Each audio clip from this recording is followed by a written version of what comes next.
Hi, I'm Vanessa SYT. I'm a singer-songwriter and also event host. Today, I'm going to be striding on some portrait shots because I'd like a series of it for marketing purposes. Not just any portrait shots, but urban portrait shots. So I'm going to be working with this guy right here. I've shot in the studio, I've shot outdoor, but I rarely get to shoot in an urban setup. Great choice. One request though, can we turn this into a YouTube tutorial so that viewers can learn how to do urban portrait shoots? Why not? I could learn a Good. thing or Then two. go stand there because that looks beautiful there. Yeah. No, you're bossing me around. No, already. I'm not, please. Alright, look at me and 1, 2, go. Okay viewers, this is how I'm gonna make this episode extra special for you. I'm gonna be showing you all the mistakes that I make on my first click and second click, and then tell you where the mistakes are and how I fix them. Because a good teacher should be showing you the mistake as well, and then show you how I progressively and correctly fix them. That's the best way to learn, isn't it? Okay, if you look at this shot, it's too bright. There's too much of yellow tone to it. It's too yellow simply because we have tungsten light up here. Right, so what you need to do is you cannot use automatic white balance. You cannot use the daylight 5200 on your Kelvin. So I'm going to go to my white balance and turn this until I see the bulb symbol, which is tungsten. And then it's too bright, so I'm going to increase my shutter speed or reduce my ISO. Hit down a little bit. Hit down a little bit. Right, don't tilt your head too much. That's beautiful. Focus and... So you don't want smiling shots. Some smile, some no smile. Okay, so we're going to do 2 shots. No smiling and then smiling. Okay. Alright. Chin down a little bit and 1, 2, go. Ooh, that's nice. Let's do the smiling one. That's beautiful. Oh, this is beautiful. So I'm gonna make you a little bit, I just love this dress. There's so much of light coming from it. So I'm gonna reduce the shutter speed a little bit. Great, this is beautiful. And I noticed that you still look a little bit reddish. I'm gonna change that. I'm gonna go into something called the ABGM shift in the white balance. Amber, blue, green, magenta. So I'm gonna come in here and change this to here. Right, that's nice. 1, 2, and okay. Wow, this is beautiful. This is so beautiful. I'm wondering what I can do if I add on one light. One light. One light. Okay. I'm gonna fire a flash because when I look at the natural lighting, all this light is just gonna be creating difference in colors too much. You notice that the background is now blue? That's because I just want you to look natural, but then the background doesn't look natural anymore. So firing a flash would balance up lighting. Let me show you what I mean. So I've got my flash on top of my camera. It's on ETTL mode now. Wait a minute, it's a Canon. Good, if it is Canon flash on a Nikon camera, I'm gonna teach you a trick.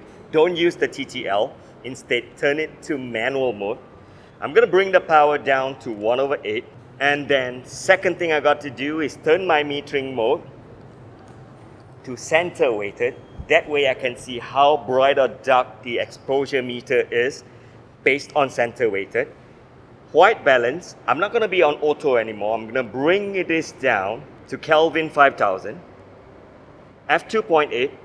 ISO, I'm going to bring it down to 800. It doesn't really matter. But the point is that when I take up the camera and point it to Vanessa, I must be a little bit underexposed.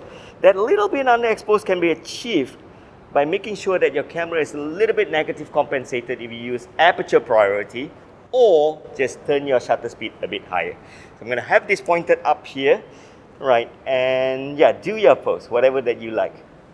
That's nice. And go. Oh, you're gonna get photos like this when you're on manual mode, overexposed. Don't panic. All you need to do is know how much you're overexposed. Simple. Vanessa, I just need you to step aside for a while. Yeah, completely out of frame. So I'm gonna take the same background now. This is a photo without Vanessa. This is the photo with Vanessa. So all you need to do now is compare the histogram between this shot and this shot. So if you look at these two histograms, the difference is Vanessa. And this is the difference in the histogram, and that tells me exactly how much overexposed Vanessa is. So I need to go to this flash, bring it down to stop. So V, you can come back in again. It's beautiful. 1, 2, turn back to me a little bit, your shoulder. Right, that's nice. 1, 2, go. There you go. Look at that. Just love this. If you look at that shot, you notice that we have two problems. She looks a little bit too red because of the amber, blue, green, magenta shift that I did.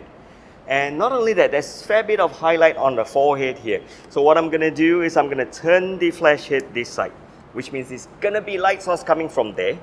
And then, here's the trick.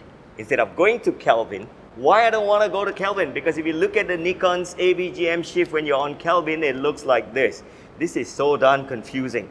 So what I'm going to do is a hack that I always use. Go to your white balance, choose tungsten. Tungsten is supposed to be a bluish light, so the camera is going to add yellow. And I'm going to go in there, and when I do this, I have this AVGM shift instead of that lousy one. So that way I can start adding amber and red tone to this. Head down a little bit. Okay, I'm gonna go nearer with that pose. And 1, 2, go. Oh, beautiful. I just love this. Let's do a few more.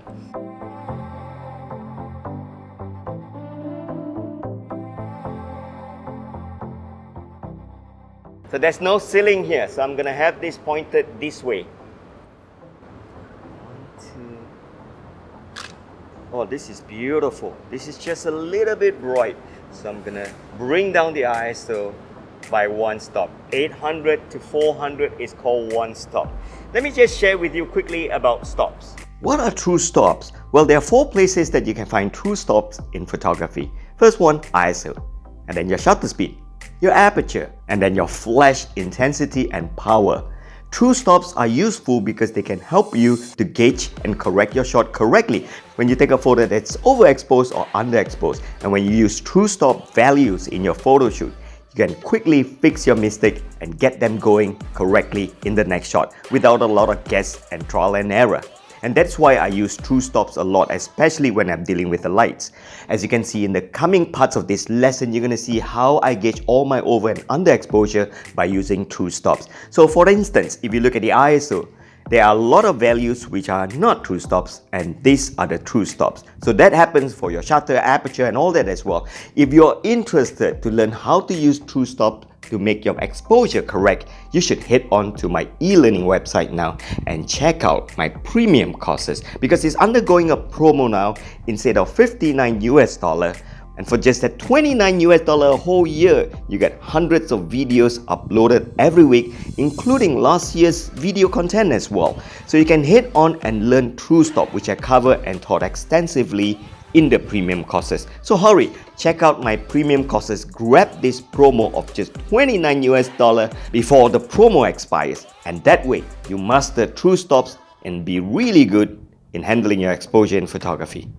Take a look around when you're in urban location, because you're gonna see fascinating patterns like this. And when you see patterns, all you need to do is make sure your subject pose in front of it. You're gonna get fascinating shots like this. You know what? Every time you come down, just change your pose. I'll say when and you change, and I say when and you change. Do multiple poses, okay? But try not to sit down, because in an urban place, the escalator is one of the most dangerous. I do not want it to start tearing your dress. Okay, we are good.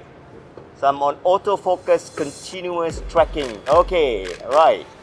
That's beautiful. Change.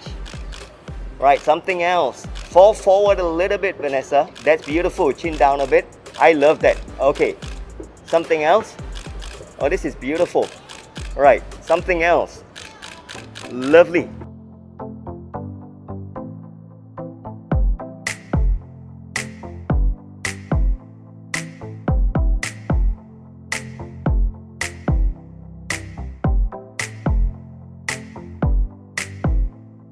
So in urban places, normally it's indoor and you got this harsh light, so we're gonna use remote flash now. We have done natural lighting, we've done flash on top of the camera. I'm gonna take this, put on a light stand, and when I do shots like this outdoor, I always bring a light stand. My favorite light stand, the photic light stand because it just folds this way. Traditionally, all light stand folds this way. This one folds up.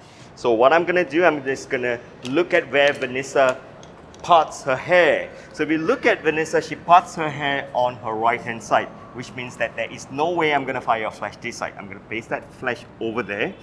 And then when I say change a pose, you just change them. This one goes here. What power to use? Put your camera down when you're dealing with remote flash. I totally dislike the idea that photographers are holding this with this hanging. That's why my camera doesn't have a strap, so I can put it down here near the side of the light stand, bring this up to be one head higher than Vanessa. But before I do this, I'm gonna turn on this. I'm gonna go with a power of 1/32 and I slap on a diffusion dome. This is gonna do two things. This is gonna warm up the shot and at the same time diffuse the light. Done. So that way I don't need an umbrella. I've got my remote trigger on, which I'm going to turn on, and you notice that every time I strike, the light goes off. Come to my camera, I need to fix a transmitter. This is my transmitter. Strike. That works, and that's a Canon flash. So what I'm going to do, I'm going to bring my ISO down to 400, put my meter on average metering. I'm going to make a small request again that you step out of the frame because this is one workflow that you got to learn. Take a photo that has no subject in there. Look at the background first. Why do you pick an urban location? Because it's a nice urban location, right? So you got to make sure that the background looks nice. So I'm going to make sure that the background is correctly exposed first. This is how it looks like. Looks correctly exposed. In fact, I want this to be a little bit darker. So what I do, I just have to bring the shutter speed up a little bit to 1/80th of a second. Take that shot. This looks like a nice background now. Okay, Vanessa, you can come back in now. So two things can happen here. I don't know what is the power of this flash. This can overexpose or underexpose. Regardless what happened, don't tell her.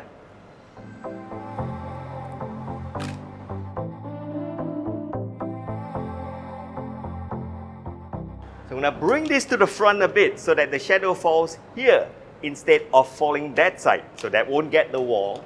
And the flash is just too bright, which means that I have to look at the background's histogram and look at the shot that has Vanessa. Difference in the histogram, that's where Vanessa is. So I'm going to bring the power down one stop. 1/64 now. And right. Okay, I'd rather not have the hand shot because then you create shadow. You can actually do this. This too? You can actually, yeah, the other one is nicer. Right, that's good. That's nice. Oh, this is beautiful.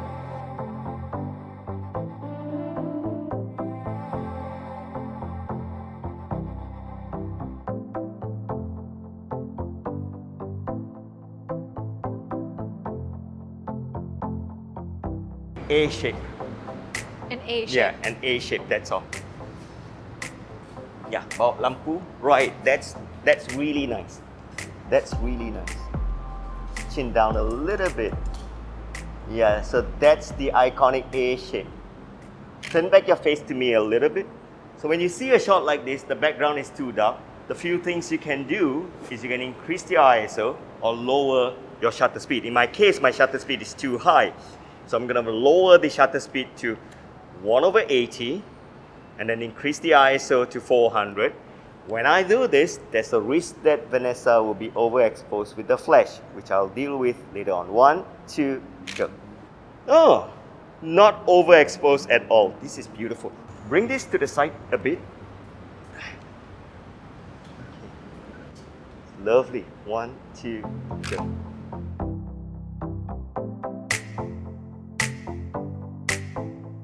So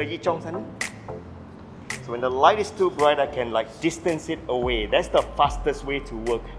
Because when you put the light further away by about 2 feet, 3 feet, that's going to cut about 3 stops, which is, head down a little bit. I like this pose But you notice that when you have your hand facing me too much, Too big. yeah, it's a bit Okay, too so- hard. So turn a little bit. That's So, all. So turn. no, just the hand turn. So this part faces me. Right. So don't turn, just like so. Straight. Like that. Right. Turn a bit more. Okay, never mind. Forget it. I like the that. finger. I like that. I like that. Forget the finger. Okay, Like, 1, 2, ah. go.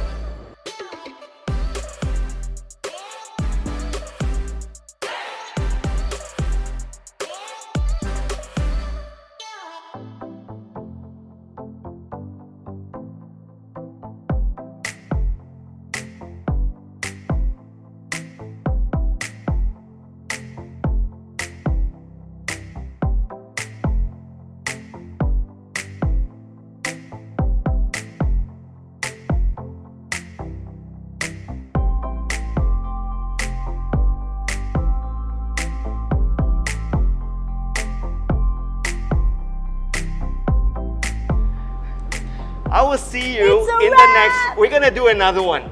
We're gonna do urban part 2. How's that?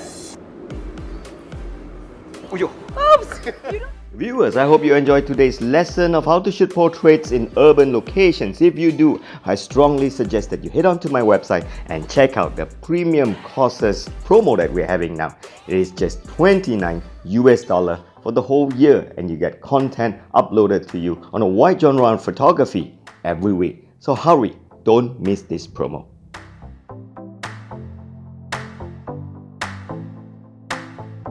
I'm not gonna boss you around, okay? Why not? So no. So Look, what you're listen, gonna do is what you're I've gonna been do making is ads No. half my life. All my clients boss me, and suddenly you're not bossing. No, I'm a good girl. I know that I'm guy a is filming now. I'm a good girl. So what you're gonna do is you're gonna come in, Okay. and you're just gonna say, "Hey, can I?" I'm gonna take the shots, but I'm gonna teach you a few So tricks she's telling as me well. what to do. Yeah. And just you're in the telling me night. you're not bossing me. So I came in a bit late, right? So you can chop it off, right? You can chop it. Let's do it again. Do you mind going down again? I told you you're gonna make bad takes. It's you. No cussing on YouTube, Vanessa. Okay, wait one more. Just pick up from urban shoots. Pick up from there. Okay. Urban shoots. With me out, with she me actually out. fumbled there. Yeah, I know. I was like, Yeah, shit. I said then the you word gotta- urban already Right. so fast. You're gonna go Sorry, like so I'm not just gonna just say- any shoot, but an urban Okay. portrait Do I shoot. still just say that?